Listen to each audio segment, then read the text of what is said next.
Hello everybody and welcome to Theology 101. Today is the second part of a video series comparing the views between old earth and young earth creationism. In case you missed the first part, I'll link it for you above. As review, old earth creationism believes that a strictly literal approach to Genesis 1 to 2 is the incorrect way to read those chapters. Instead, they argue that the scientific methods and data we have today are reliable and therefore the earth is actually billions of years old. Young earth creationists read Genesis 1 to 2 as a literal historical narrative. So they believe that the scientific methods used today to date the earth and universe are unreliable and based on false assumptions. Instead, they view the earth and universe to be thousands of years old rather than billions of years old. So let's jump back into the debate.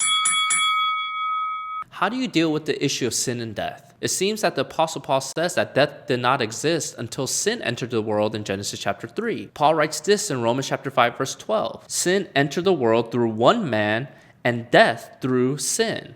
So how can the earth be billions of years old before Adam appears if death did not appear till Genesis 3? I know you might deny macroevolution, but you agree with microevolution and adaptation. But in order for adaptation to occur, there must be death. But how can there be adaptation before Genesis 3 if death doesn't come until Genesis 3? You assume that when Paul says the word death, that he is referring to physical death. However, Romans chapter 5 verses 12 through 14 refers to spiritual death or divine judgment. Later in Romans chapter 5 verse 21, Paul contrasts death with eternal life, confirming that he is not talking about physical death, but divine judgment. Also, the day Adam and Eve ate of the fruit, they did not physically die, but they were judged, which was seen by them being kicked out of the garden. Now, it is true that physical death is a result of sin. However, Paul is not talking about physical death, but he's talking about the spiritual experience we have because of Adam. Now, he also assumed that when sin entered the world, that physical death entered all of creation, including animals. But this is not what Paul means when he says the word world. In Romans chapter 5 verse 13, Paul says that before the law, sin entered the world, and he's referring to humanity.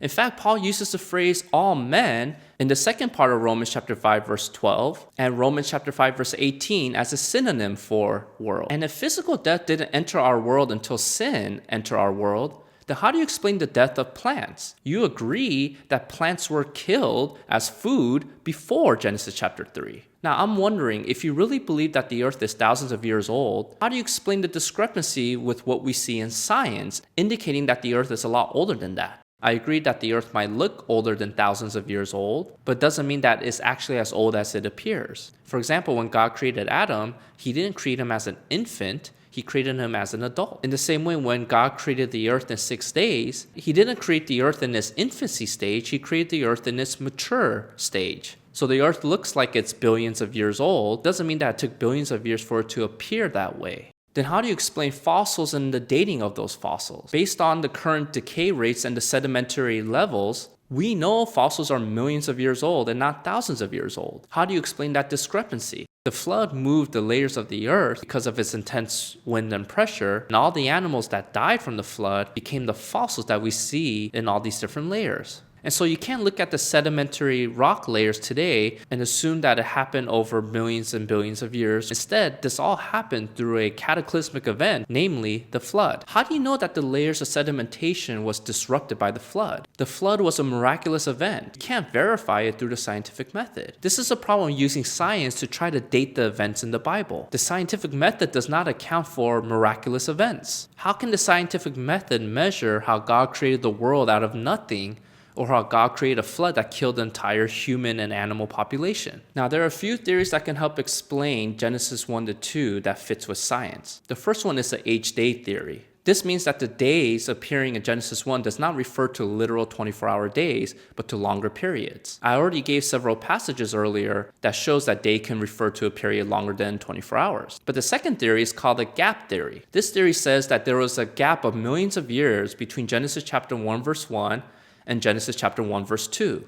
Genesis chapter 1 verse 1 describes God creating his first creation. And then there's a gap of millions of years, and during this gap, this is when the fall of Satan happened and the death of animals and plants happened. Then when you come to Genesis chapter 1 verse 2, God is recreating or repopulating his first creation. This is why Genesis chapter 1 verse 2 says that the earth was formless and void, because this is the result of all the death that occurred during this gap. And so the benefit of this view is that it accounts for all the fossil records and the age of the earth being millions and billions of years old. However, it also allows that Genesis 1 refers to literal days after this long gap. The problem with the day-age theory is that the sequence of events of Genesis 1 does not match up with the sequence of events according to geologists and astronomers. For example, vegetation appears on the third day, and animals on the fifth day. But geology says that invertebrate animals were in the sea before vegetation appears on land. Astronomy says that the sun is older than the earth, yet God created the sun after he created earth.